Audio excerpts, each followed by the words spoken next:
Growing up, my partner lived in an antiquated house, a relic from the 1800s.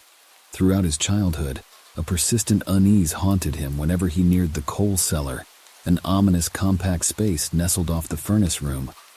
When we finally decided to sell the house, our contractor, who was also a close friend, proposed removing the antiquated slates in the cellar and pouring a fresh concrete floor. With an apprehensive nod, we consented, only to unearth another concrete slab, a far newer one, lurking beneath the worn-out slates. My partner, quite disturbed, abruptly reversed our decision and commanded the slates be replaced. There was an unspoken agreement that certain mysteries were best left undisturbed. The house always had an eerie knack for making its occupants experience inexplicable events. It was subtle yet unsettling. For instance, whenever I walked past his parents' room, my peripheral vision would catch fleeting glimpses of figures garbed in historical attire standing around. It was not an isolated event. Another friend who had been house-sitting for us confessed to witnessing the same apparition. Despite my logical efforts, taking down the drapes, rearranging the room, nothing could banish these spectral guests. In another incident, the same friend recounted being rudely roused from sleep by phantom voices shouting at him. I remember feeling a chill run down my spine, grateful I was never a victim of such spectral aggression. The house's supernatural manifestations peaked when we were preparing to sell it, remodeling the kitchen, auctioning off the antiques, and so forth. One incident that still sends shivers down my spine involved a large wooden horse, carved in detail and measuring about 4 feet, hanging over the fireplace for decades. As my partner and an antique dealer, a stranger, were inspecting it, the wooden horse suddenly sprang from the wall, flying a good 3 feet before landing at their feet. It wasn't a mere fall. It was as if some unseen force had propelled it. The experience was chilling, to say the least. However, the most sinister incident involved my father-in-law. The basement, already an unnerving labyrinth of rooms including the furnace room, coal cellar, and a presumed wine cellar, became the setting of an unexplainable event. My father-in-law, an atheist and a scientist not given to flights of fancy, kept a workshop in the basement. He claimed that one night, as he was carefully descending the treacherous stairs, he felt an invisible hand push him violently, causing him to tumble down. He suffered a broken leg, which took more than 6 months to fully recover. This was no mere accident, and it left an indelible imprint on all of us, convincing us that the house was not merely haunted, it was something more sinister, something malignantly alive.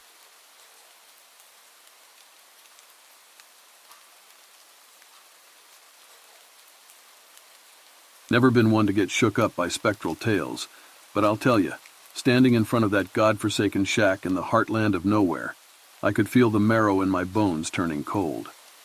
The evening mist was hanging around the place like a burial shroud, making the already quiet woods deathly silent.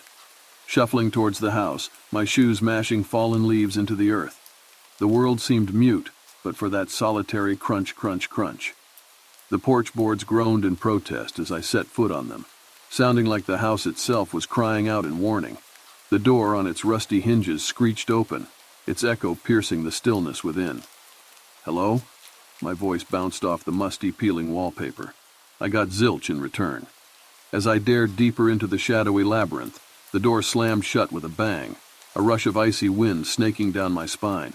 A spark of panic flickered. In an attempt to beat back the growing dread, I fumbled along the wall looking for a light switch but got nothing. That's when my phone came to my rescue, its flashlight cutting a white swath through the darkness. Old family portraits, their colors bleached out over the years, hung from the walls, the subject's eyes a set of ghostly beads tracking my every move. And then I heard it. A child's giggle, out of place, out of time. "Who's there?" I called out, my voice only half steady. Nothing but silence. The giggle had dissipated as abruptly as it had sounded. I could feel my pulse hammering in my ears, the fine hair on the back of my neck at attention. I made my way into the kitchen. A graveyard of shattered crockery underfoot, and a pair of threadbare curtains, once probably white, caught my eye. Then, as if a switch was flipped, the air turned frigid.